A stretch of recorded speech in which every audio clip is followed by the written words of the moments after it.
Yeah. All right. It's time for Real Raw Recovery.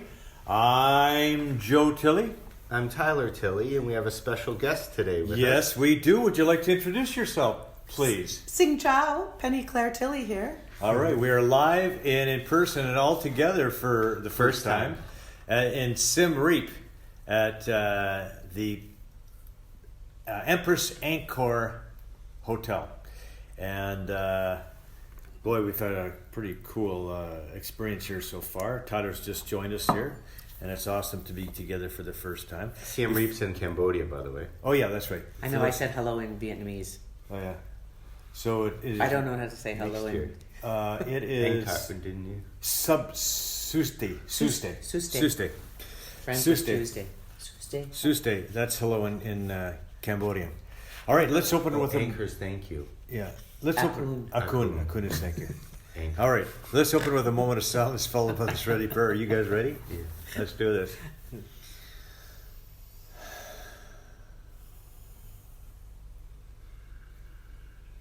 Serenity Prayer. God, grant us the serenity to accept the things we cannot change, courage to change the things we can, and wisdom to know the difference. Okay, today's reading is as follows. A new state of consciousness. He has been granted a gift, which amounts to a new state of consciousness and being. That's from 12 Steps and 12 Traditions, page 107. Many of us in AA puzzle over what is a spiritual awakening. I tended to look for a miracle, something dramatic and earth-shattering, but what usually happens is that a sense of well-being, a feeling of peace, transforms us into a new level of awareness. That's what happened to me. My insanity and inner turmoil disappeared, and I entered into a new dimension of hope, love, and peace. I think the degree to which I continue to experience this new dimension is in direct proportion to the sincerity, depth, and devotion with which I practice the 12 steps of AA.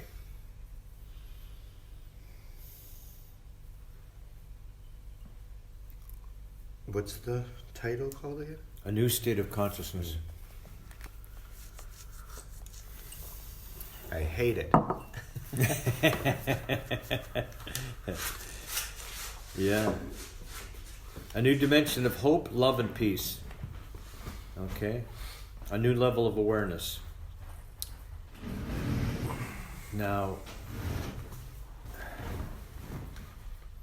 I think the degree to which I continue to experience this new dimension is in direct proportion to the sincerity, depth, and devotion with which I practice the 12 steps of AA. So, in a nutshell, what I'm seeing out of this is that I'm the nut in a nutshell. No, is that my insanity and inner turmoil disappeared. Okay. And I see how that's happened, and I see that a sense of serenity and peace has entered into my life in a way that didn't exist before I came into the program. So, and it's something that continues to grow because for example, I felt frustrated this morning when I was lying in bed and I had a negative thought going through my head about somebody's reaction to me yesterday, and so I basically made up a story in my own head. I realized that I did that, and so it didn't make sense for me to continue on with this story, this made-up story, imagining what somebody was thinking about me, which is ridiculous, but for some reason I was stuck on it. So I had to come to the realization that, so it sort of dawned on me that, hey, this is just your story, a story, which is based on no fact whatsoever. You can imagine all you want to. You can dig yourself into a deep, dark hole and continue to imagine this negative scenario, or you can just realize that this is one of those things that you have no control over. This is one of those things really, a situation where you need to have the serenity to accept the things you cannot change. And so, it just dawned on me that I was wasting my time with a negative thought, and I said the Serenity Prayer, and I started to meditate, and the thought went away. So I didn't have those tools before I came to the program, and I find that those tools are those tools are being more. I'm finding access to those tools more and more easily as time goes on.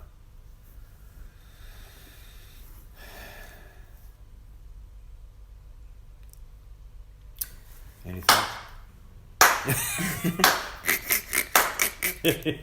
For those that can't see, it's standing ovation. Thank you. Thanks for sharing. Thanks, Joe. I think I'll just see where I go. I feel that I too have experienced insanity defined by perhaps inner turmoil has disappeared. And sometimes it reappears. And because of the 12 steps, I do believe I've entered into a new dimension of hope, love, and peace. So when I experience the turmoil, I have a path through the 12 steps to get back to hope. So you were sharing your story this morning of how you did that, and I can relate to that. I can feel negative, start to feel some self-criticism, judgment of others, a level of self-hate, and then I think, oh my God, I know the way out, and sit still and experience the feeling, and make a connection. It says at the beginning, I think that what I tap into is a level of awareness, and then it's almost like where the miracle begins with awareness. And I remember at one time remembering that awareness for me was another name for God. And I also think when it says a new state of consciousness and being is another name for God. So God isn't something that's outside me, but it is a state of consciousness. And I can be present and aware of my negativity, self-hate, judgment, not push it away, allow myself to be present with it, and then watch it transform. And I think that's almost like alchemy, turning metal into gold. And I can turn my turmoil into hope and compassion for myself and a great feeling of love. And that's by working the steps. So sometimes I really like that prayer about the fear prayer. God, power, universe, please remove this fear and guide me as to what you would have me be, and then promptly turn myself towards thoughts of others of how I can be of service. It's almost a guaranteed recipe for peace. And just to transfer over to you, Tyler, can you tell me in Thai how you say one step at a time? Oh. Koi ben, koi bai. Koi ben, koi bai. Yeah, koi ben, koi bai. Step by step. Step by step. Yeah. I feel like I have step by step to get from inner turmoil to peace and hope. Mm-hmm. Thanks for letting me share, boys. Thank you. And thanks for letting me be the guest on Real Raw Recovery. It's her first guest and last. I think usually my intention is to Bash your father? rip apart some of the philosophies and like ideas. Today I don't. Because your mom is here? No, because I'm face to face and I'm afraid of my dad. So if I'm a world away, I can say whatever I want and not have to fear the hand of my father. The wrath. No, but I kind of stacked my deck a little bit because we were talking earlier today. So I kind of feel like what is my return on investment for sobriety? Because I've chosen like a way of life that's almost 2 decades. And so I like to look at like what's the value of actually staying sober, because sometimes I think we get a little dramatic of the alternative, and sometimes I think it's real, and sometimes I think it's just like it's really important for me to really look at all the different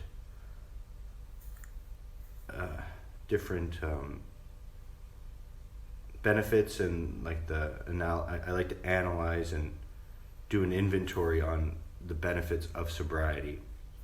And I don't like just to go, oh, it's just good. It's good. You got to be sober. It's good. I don't think that's I don't think that's fair, and I don't think it's healthy for me to do that. So I like to go, okay, what's the benefits? And probably maybe number one is a new state of consciousness. So I'm not willing to gamble my state of consciousness and my self-development that I've made over the last 19 years. I'm not willing to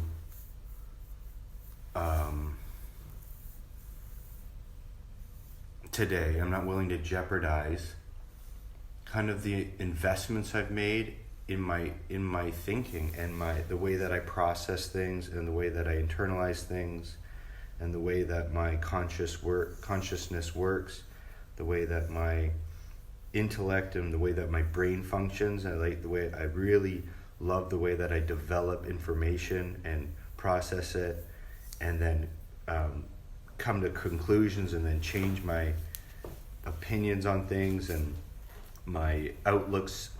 I just really love my brain, and it's probably like, that's what I was really thinking. It's up there with like one of the main reasons why I don't want to go have a drink or go a different route, because I really cherish the way my brain thinks. And I feel like it's been a long ongoing journey to get where I'm at, to be able to think objectively the way that I think. And often it's so crisp and clear, and sometimes it's really foggy too, but I love working through it. And I really believe that I find God through my thoughts and when I unroll things and unravel things and go through them, and I contemplate and I mull things over, and I muse over things. I use my brain, and I'm so grateful for it, and I don't want to pollute it as much as possible, because I just really enjoy that process. And so I wouldn't call it a new state of consciousness. It's just a consciousness I've developed over my lifetime, and I just cherish that so much. I don't want to pollute it, or I don't want to lose my sanity. I don't want to lose that ability to cognitively put things together. I see other people that have just kind of lost their marbles, and that it doesn't scare. I just don't want that. I don't want to lose my ability to say this is black, this is white, this is gray. I really love that process, and I'm proud of it.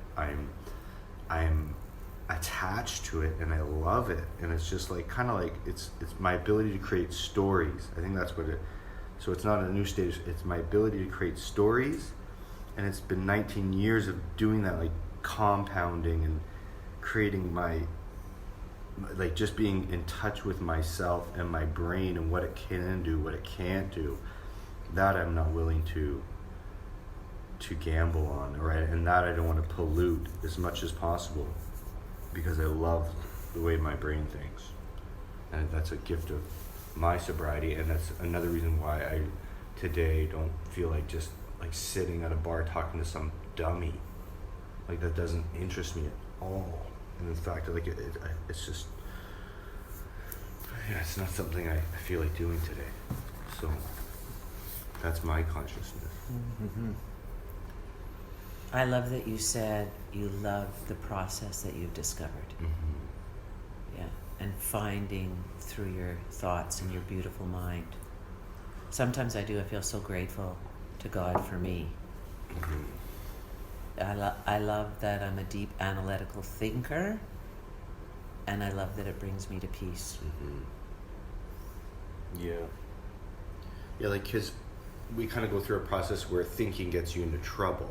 Yeah. I think that's kind of like and that, I believe that too, because you, especially for me, there's been a time where things have been very confusing, and I don't know up and down and left and right, and so, like, if I'm just going to sit with my thoughts, I'm not going to really be able to think myself out of it.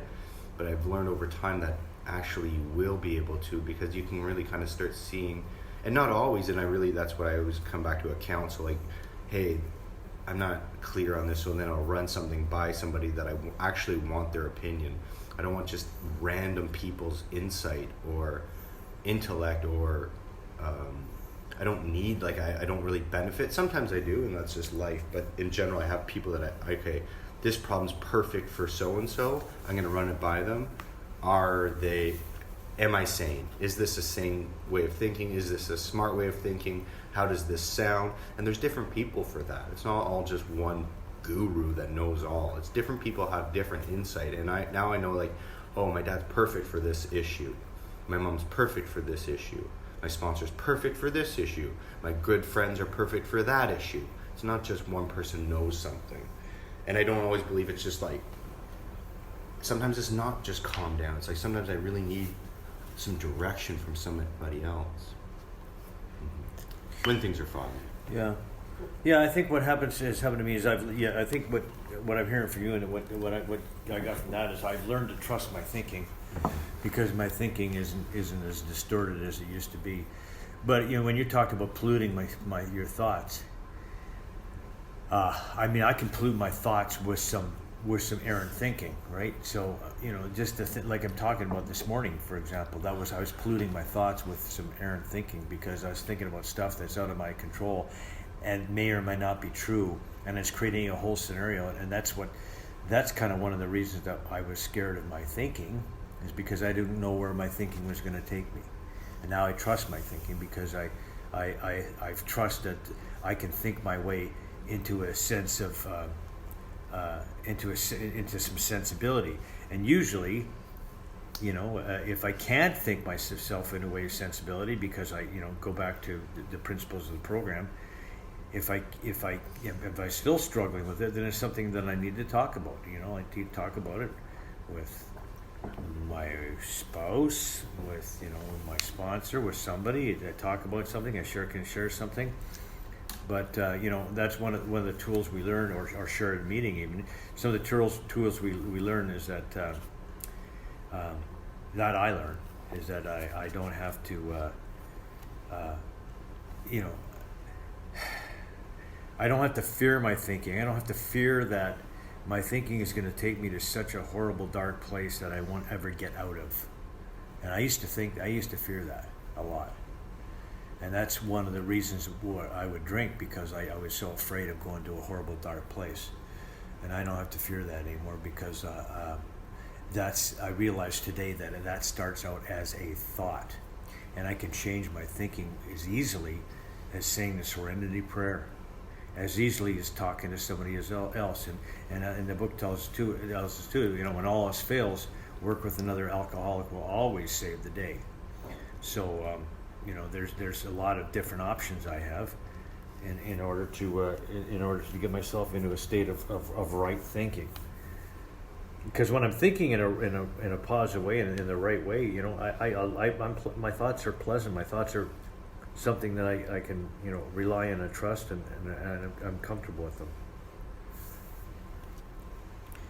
So I'll jump in here. There's something that I'm thinking about that both of you, I think, have alluded to. It's on page 84 of the Big Book of Alcoholics Anonymous. It says, "We have entered the world of the spirit. Our next function is to grow in understanding and effectiveness. This is not an overnight matter.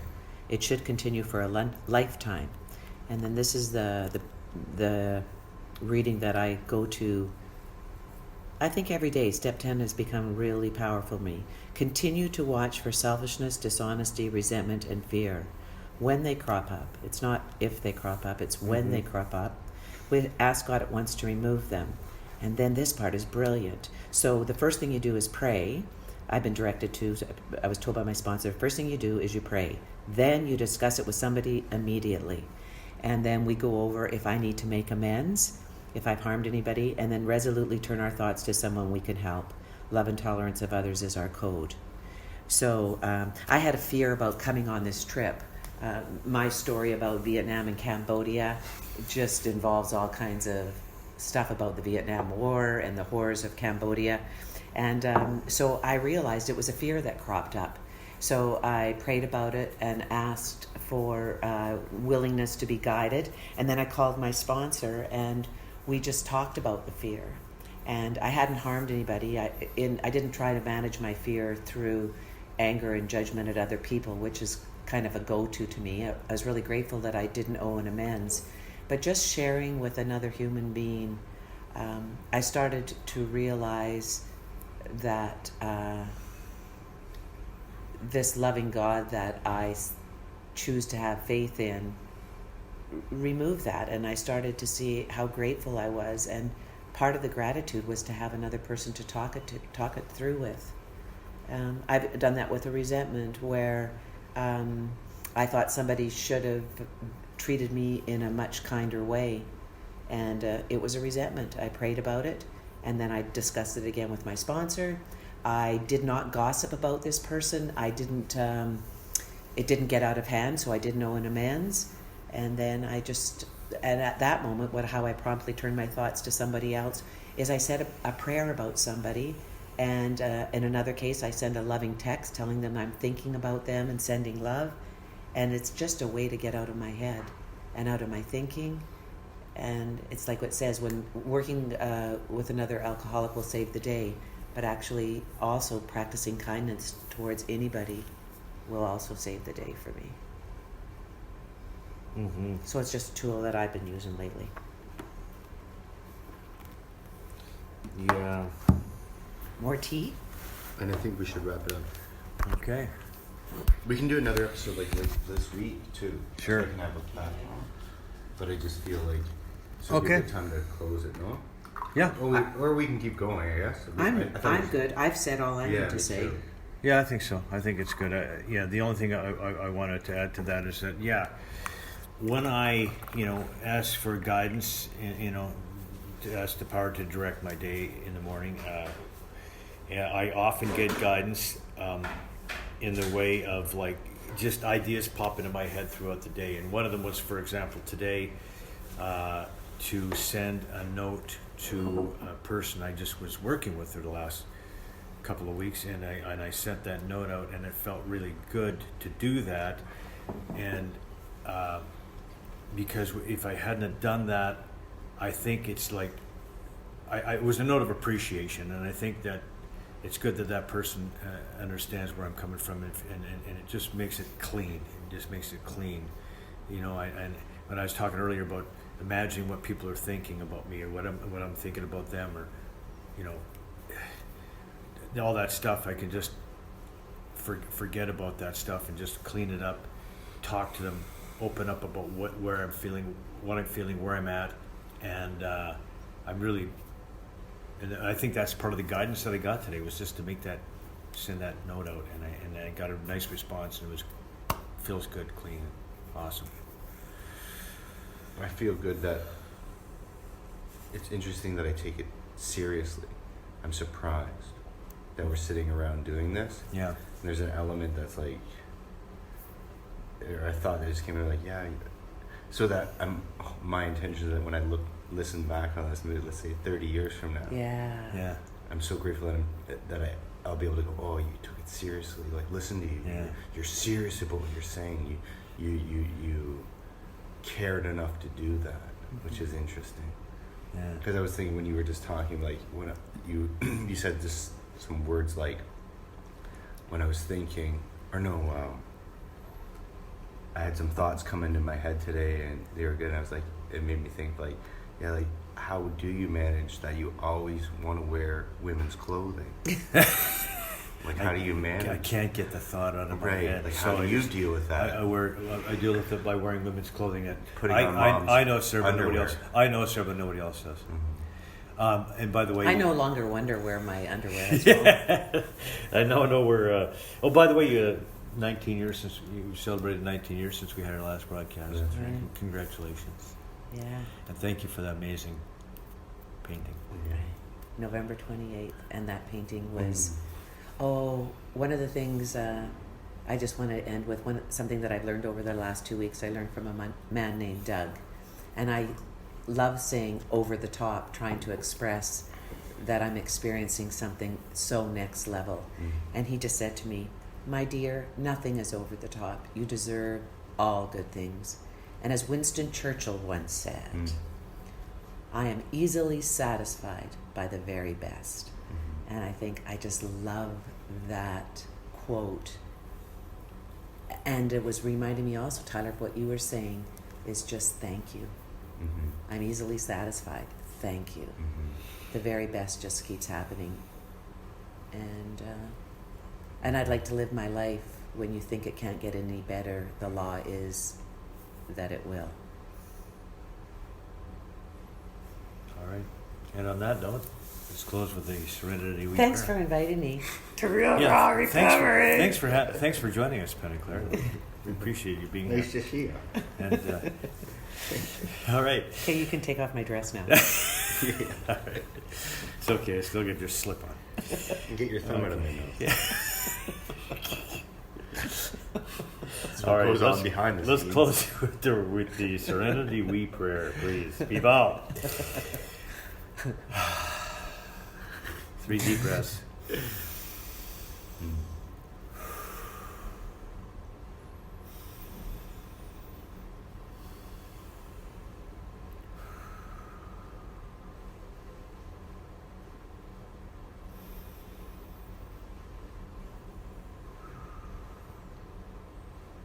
God, Yeah. grant us the Serenity serenity to accept the things we cannot change, courage to change the things we can, and wisdom to know the difference. Talk soon. Get this.